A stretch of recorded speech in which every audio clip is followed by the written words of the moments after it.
A conocer también el punto de vista de los políticos que pueden formar parte de la solución en este asunto. Conversamos con el diputado chileno Stefan Schubert, quien nos acompaña ya. Diputado Schubert, le damos la bienvenida, le agradecemos por su tiempo. ¿Cuál es su mirada respecto a esta crisis? Se acumulan los migrantes en el punto fronterizo y de momento no parece haber una salida para repatriarlos a Venezuela o por lo menos darles otro destino más que este. Muy buenos días, señor Stefan Schubert. Hola, ¿qué tal? Muy buenos días, muchas gracias. Bueno, efectivamente lo que estamos viviendo hoy día ya se está transformando en una crisis humanitaria en la frontera de estos países de Perú y de Chile. Esto responde en cierta medida, bueno, por la migración habitual, pero en este caso se ha visto exacerbada por el problema de la dictadura en Venezuela, que ha hecho que muchos ciudadanos de Venezuela hayan viajado hacia otros países latinoamericanos.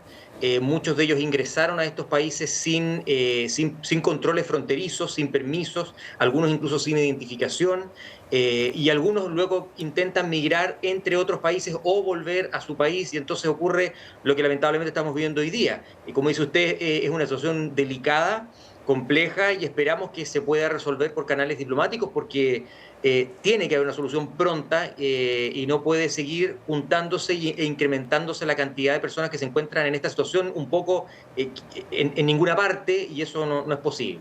Ahora, si centramos la mirada en la gestión que ha tenido del problema migratorio el gobierno de Gabriel Boric, algunas personas ven un cambio de posición, ¿no? Antes de llegar a la presidencia, presidente Boric estaba más bien abierto al tema migratorio. Una vez en la presidencia, siente quizá también la presión del repunte de la criminalidad y endurece su política migratoria. ¿Esto le parece a usted consistente, digamos? ¿Ha habido un cambio de parecer? Quizá una cosa era no en la oficina presidencial, pero ya en la oficina presidencial ha cambiado la mirada. ¿Cómo analiza ese punto?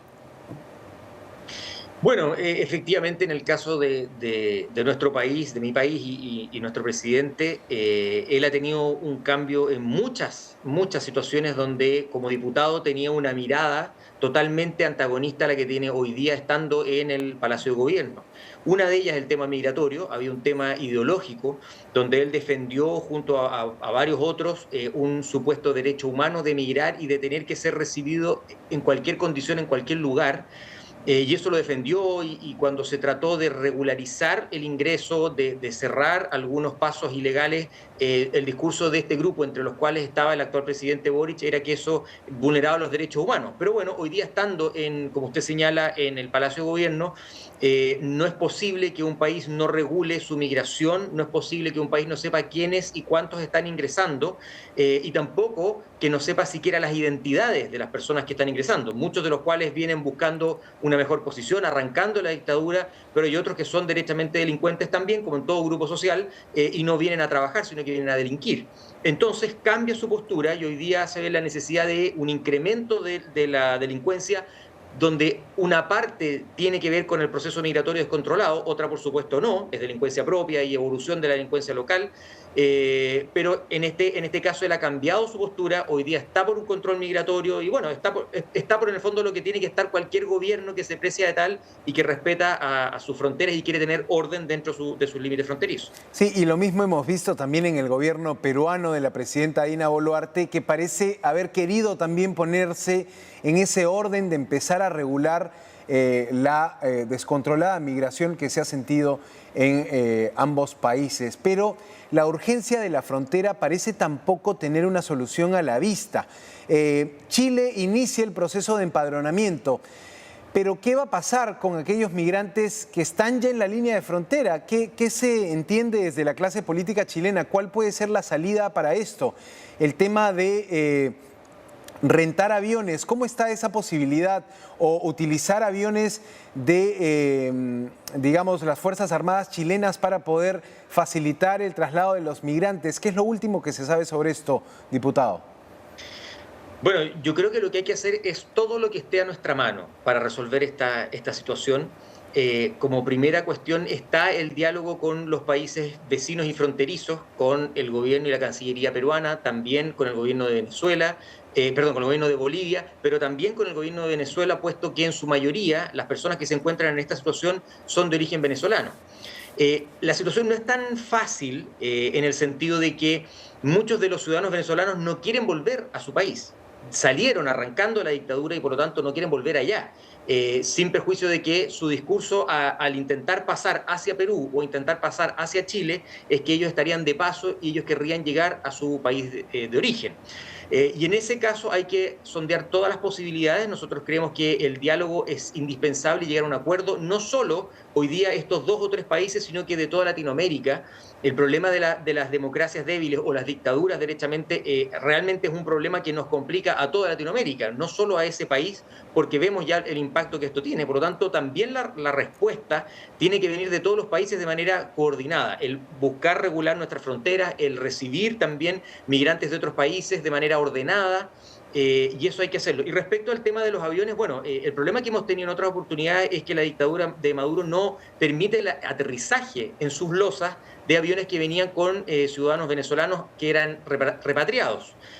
Lo que ellos habrían exigido ahora es que ellos estarían dispuestos a esa repatriación en líneas aéreas venezolanas, cobrando un alto costo, línea aérea que además fue cuestionada en nuestro país porque se dudaba respecto el objetivo de los viajes que hizo hacia Chile, si traía o no migrantes, si eran legales o no, incluso si traía algún otro tipo de elementos en su carga. Eso fue cuestionado y por lo tanto tuvo también problemas la misma línea aérea en Argentina. Entonces hay un resquemor respecto a aquello, pero las cancillerías están avanzando, entiendo, en esa conversación. Una de las posibilidades también, como usted mencionaba, es el hacerlo a través de aviones de la Fuerza Aérea o del Ejército. Yo creo que no hay que cerrarse a ninguna opción. Claramente la de la línea aérea cuestionada no es una deseable, pero sí creo que hay que dar libertad para que los que quieran volver lo puedan hacer, y creo que ahí también tenemos que flexibilizar incluso las cosas que tomando todos los resguardos debidos, ¿no es cierto?, para evitar y tener cualquier problema, pero sí permitir que esas personas puedan salir de esta situación, puedan salir de este punto, porque muchos de ellos está incluso la duda si lo que querían era pasar hacia Perú o si lo que querían era pasar hacia Chile. O sea, a ese nivel de no registro respecto de esas personas tenemos. Entonces, es un problema que esperamos no siga creciendo conforme avancen los días. Ahora, diputado, también hay la sensación de que desde el gobierno de Nicolás Maduro no se hace lo suficiente. ¿Qué le pareció ese pronunciamiento del canciller venezolano que conminaba a los gobiernos de Perú y Chile de respetar los derechos humanos de los migrantes? Algo que para muchos redundaba en la obviedad de cómo tienen que manejarse los gobiernos, pero que viniendo desde el país donde se originó el problema, resultaba también paradójico. ¿Cómo vio este pronunciamiento del canciller venezolano a través de sus redes sociales? Me parece que fue hace 2 días que hizo este comentario. Sí, bueno, las dictaduras precisamente no se precian como respetuosas de los derechos humanos, como primera cuestión. O sea, la libertad de prensa no existe en ese país, bueno, y muchas otras cosas más. Ahora, es propio de las izquierdas cuando hay un conflicto de sacar el asunto de los derechos humanos, pero la verdad es que yo le puedo señalar que esa también es una preocupación de todos nosotros.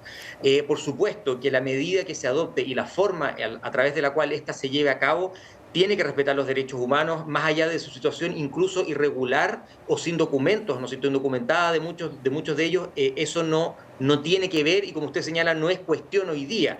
Tiene que respetarse los derechos humanos. Estamos hablando de personas que están en una condición muy, muy vulnerable hoy día en esta frontera, ¿no es cierto? Y por lo tanto, por supuesto, hay que asistirlos y velar por la protección de sus derechos humanos. Eso es de perogrullo, eso está de más incluso mencionarlo.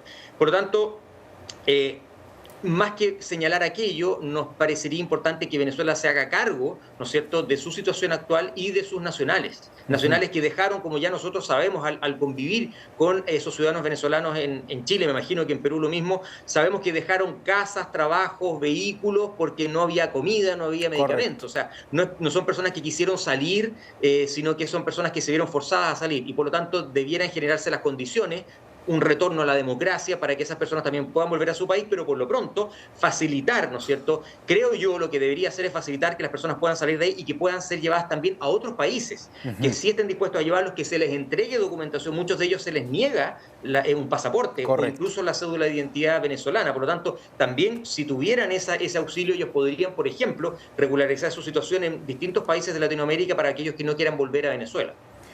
Diputado Stefan Schubert, muchas gracias por su tiempo. Ha estado con nosotros dándonos su perspectiva de esta crisis migratoria en la frontera Perú-Chile. Muy buenos días. Encantado, Santiago. Muchas gracias y esperamos que esto tenga una pronta y buena solución.